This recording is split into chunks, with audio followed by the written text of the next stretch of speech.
बिस्मिल्लाहिर्रहमानिर्रहीम अस्सलाम वालेकुम डियर स्टूडेंट्स, कैसे हैं आप? उम्मीद है सब ठीक ठाक होंगे। हमने आज बायोलॉजी का दूसरे साइंसी अलूम से ताल्लुक़ जो है उसके बारे में पढ़ना है कि बायोलॉजी का दूसरे साइंसी अलूम से जो ताल्लुक़ है उससे क्या मुराद है। तो इसमें हम सबसे पहले जो पढ़ेंगे वो इंटरडिसिप्लिनरी साइंसेस के बारे में पढ़ेंगे कि इंटरडिसिप्लिनरी साइंसेस से क्या मुराद है। पेपर के अंदर बाज़ दफ़ा ये सवाल पूछ लिया जाता है कि इंटरडिसिप्लिनरी साइंसेस या बैनुल हदूद साइंसेस से क्या मुराद है। तो उसका जवाब हम यहाँ पर ढूंढ लेते हैं। ये ज़रा सवाल बहुत ही मुख्तसर सा सवाल है कि बैनुल हदूद साइंसेस या इंटरडिसिप्लिनरी साइंसेस से क्या मुराद है। तो ये इंटरडिसिप्लिनरी साइंसेस ये होता है कि जैसे ये साइंस है, हम जानते हैं कि साइंस से क्या मुराद है। साइंस ये कुदरत का जो नेचर को समझने के लिए एक मजबूत मनज़्ज़म तरीक़ाकार होता है जिसको हम साइंस कहते हैं। साइंस नेचर को समझने का एक तरीक़ाकार होता है, उसको साइंस कहते हैं। तो साइंस जो होता है उसको छोटी छोटी शाखों में तकसीम किया हुआ है। जैसे इसमें है फिज़िक्स है, फिर इसमें केमिस्ट्री है और बायोलॉजी है और मैथमेटिक्स है। तो ये साइंस की मुख्तलिफ ब्रांचेज हैं। तो साइंस जो होती है उसको छोटी छोटी ब्रांचेज के अंदर तकसीम किया गया है ताकि इसको स्टडी करना आसान हो जाए।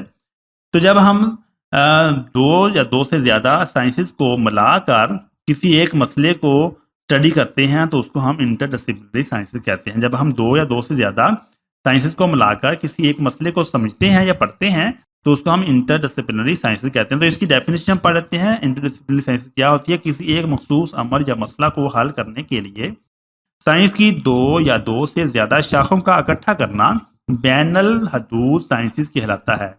यानी दो या दो से ज़्यादा जो साइंसेस हैं उनको, जैसे फिजिक्स और केमिस्ट्री या दोनों को मिलाकर जब हम किसी एक, या फिजिक्स और बायो को मिलाकर जब हम किसी एक मसले को स्टडी करते हैं तो उसको हम क्या कहते हैं? उसको हम कहते हैं इंटरडिसिप्लिनरी साइंसेस।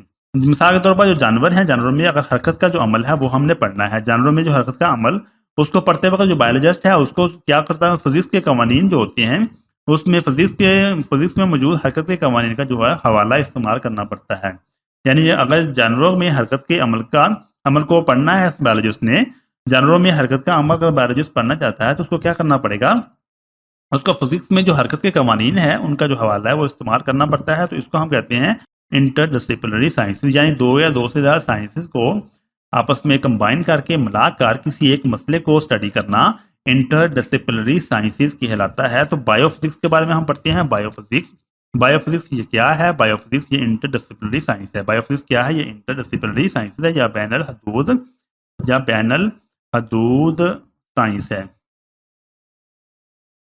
बैनुल हदूद साइंस है जिसमें किया क्या जाता है? जिसमें फिजिक्स के कवानीन का फिजिक्स के उन कवानीन का मुताला किया जाता है जिनका तलाक बायोलॉजिकल अमाल पर होता है। यानी फिजिक्स के बैनुल हदूद साइंसेस है जिसमें क्या किया जाता है? जिसमें फिजिक्स के सिर्फ इन कानून का फिजिक्स के सिर्फ इन कानून का मुताला किया जाता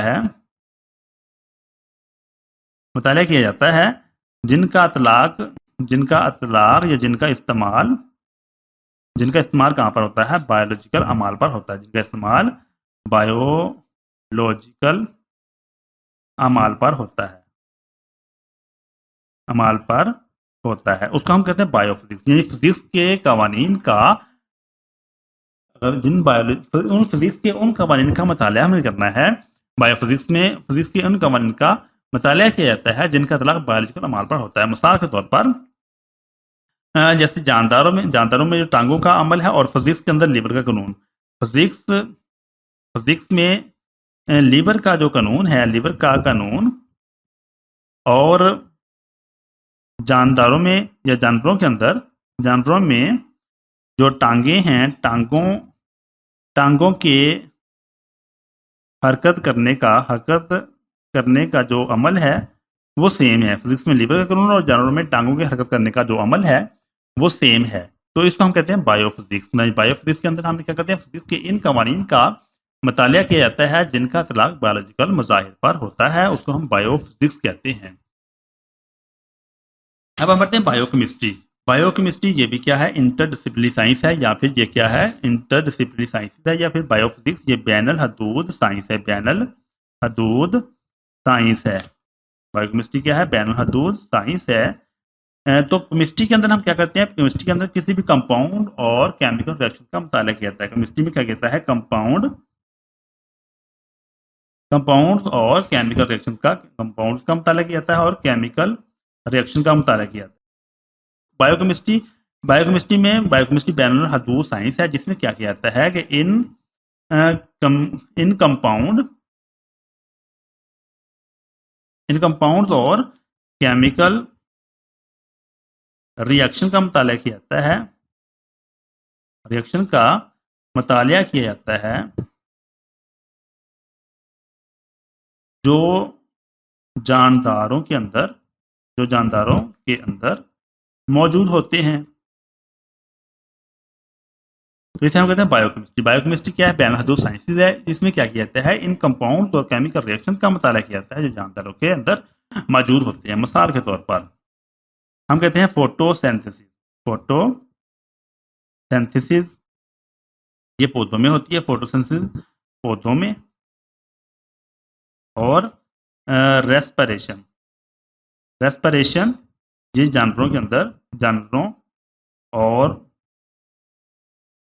पौधों में होने वाले केमिकल रिएक्शन। तो जब हम इनका मुताला करते हैं तो हम कहते हैं ये बायोकेमिस्ट्री। ये क्या है? बायोकेमिस्ट्री है। तो बायोकेमिस्ट्री क्या है? बैनुल हदूद साइंसेज है। इसमें इन कंपाउंड और केमिकल रिएक्शन का मुताला किया जाता है जो जानदारों के अंदर मौजूद होते हैं। तो हम इसको कहते हैं बायोकेमिस्ट्री। तो उम्मीद है कि बायोकेमिस्ट्री जो है वो आपको समझ में आ गई होगी कि बायोकेमिस्ट्री में हम क्या करते हैं। बायोकेमिस्ट्री में हम कंपाउंड और केमिकल रिएक्शन का मुताला करते हैं जो जानदारों के अंदर मौजूद होते हैं। तो उसको हम कहते हैं बायोकेमिस्ट्री। और बायोमैथमेटिक्स क्या है? कि मैथमेटिक्स के असूल को हमें इस्तेमाल करना है, रियाजी के असूलों को इस्तेमाल करना है। ये भी क्या है? इंटरडिसिप्लिनरी साइंस है। यहाँ पर हम लिखते हैं ये क्या है? इंटरडिसिप्लिनरी, या आप उर्दू में लिख सकते हैं बैनुल हदूद साइंस है। तो पेपर में ये लिखा जा सकता है कि बायोमैथमेटिक्स ये क्या है? बैनुल हदूद साइंस है। इसमें क्या किया जाता है? इसमें जो रियाजी के असूल और कानून है, जिसमें क्या जाता है? रियाजी के असूल और कवानीन का इस्तेमाल करके बायोलॉजिकल अमाल का मुताला किया जाता है। यानी रियाजी के कवानीन और असूल जो होते हैं उनको इस्तेमाल करके बायोलॉजिकल अमाल का मुताला किया जाता है। तो इसको हम कहते हैं बायोमैथमेटिक्स या फिर बायोमेट्री भी कहते हैं हम इसको।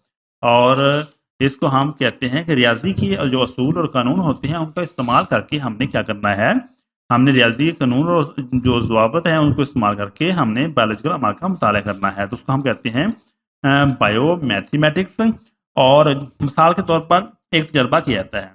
तजर्बा करने के बाद जो अदाद शुमार इकट्ठे होते हैं, अदाद शुमार जो होते हैं वो इकट्ठे होते हैं, अदाद शुमार जो होते हैं वो इकट्ठे हो जाते हैं।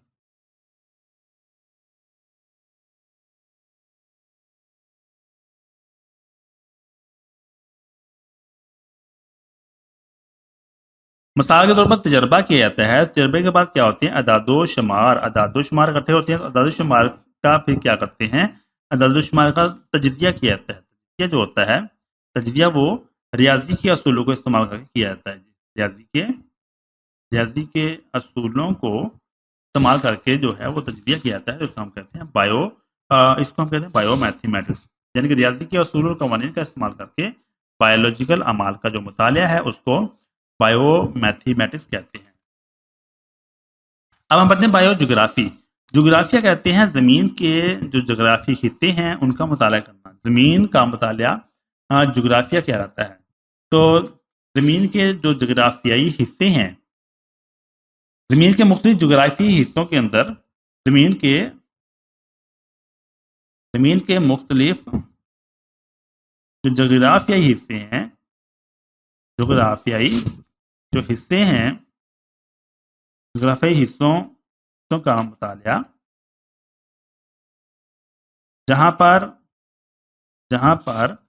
जानदारों की, जहाँ पर जानदारों की स्पीशीज मौजूद हों और फैल रही हों, उसको हम कहते हैं बायोजियोग्राफी। ये ज़मीन की जो स्टडी है जहाँ पर जानदार मौजूद हैं, तो जानदारों के हवाले से ज़मीन की जो स्टडी है उसको हम कहते हैं बायोजियोग्राफी। यानी हमने ज़मीन का मुताला करना है, लेकिन ज़मीन का मुताला हमें करना है जानदारों के हवाले से कि जानदार किस किस जगह पर मौजूद हैं। तो हम उस लिहाज से जब हम ज़मीन की जोग्राफी हिस्सों का मुताला करते हैं तो उसको हम कहते हैं बायोजियोग्राफी। बायोजियोग्राफी से क्या होता है? बायोजियोग्राफी से हम ये मालूम करते हैं कि ज़मीन के कौन कौन से हिस्से हैं, कौन कौन से हिस्से हैं जहाँ पर मखसूस किस्म के जानदार रहते हैं, मखसूस जानदार रहते हैं, और उनका रहने का तरीकाकार क्या है, उनका रहने का तरीका क्या है, वो कौन कौन से जो चीज़ें वो खाते हैं, वो पीते हैं, वो कैसे रहते हैं। जैसे ठंडे इलाकों में जो जानवर रहते हैं उनका एक अपना तरीकाकार होता है रहने का। इस तरह जो गर्म इलाकों में जानदार रहते हैं, गर्म इलाकों में जानवरों का एक अलग तरीकाकार होता है। तो इसको हम कहते हैं बायोजियोग्राफी। ज़मीन के मुख्तलिफ जोग्राफी हिस्सों का मुताला जहाँ पर मुख्तलिफ जानदारों की जो स्पीशीज़ हैं वो मौजूद हों और फैल रही हों, तो उसको हम बायोजियोग्राफी कहते हैं। अब लास्ट में है बायो इकोनॉमिक्स। इकोनॉमिक्स कहते हैं माशियात। तो जानदारों का माशी लिहाज से मुताला, जानदारों का माशी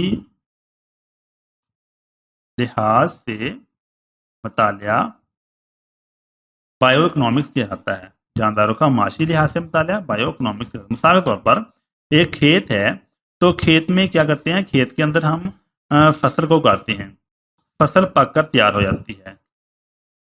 जब तैयार हो जाती है तो फिर उसका जो किसान होता है वो देखता है कि इससे हमें क्या नुकसान हुआ है, इससे हमें क्या हुआ है, नुकसान हुआ है, या फिर हमें क्या हुआ है, फ़ायदा हुआ है, या हमें क्या हुआ है, फ़ायदा या नुकसान जो है वो मालूम किया जाता है। इसको हम बायो इकोनॉमिक्स कहते हैं कि जानदारों का माशी लिहाज से जो मुताला है उसको बायो इकोनॉमिक्स कहते हैं। तो जैसे गंदम की खेत है, तो गंदम के अंदर गंदम का जो खेत है उसमें जो फसल तैयार की जाती है, फसल तैयार करने के बाद किसान उसका एस्टीमेट लगाते हैं कि इससे हमें कितना फ़ायदा और नुकसान हुआ है। तो ये था हमारा आज का सबक। तो अगर आपको कोई क्वेश्चन ना समझ में आया हो तो आप कमेंट सेक्शन के अंदर जाकर वहाँ पर लिख सकते हैं। वीडियो को आप लाइक भी कर सकते हैं। अल्लाह ताला हम सबका हामी नासर हो। अल्लाह हाफिज़।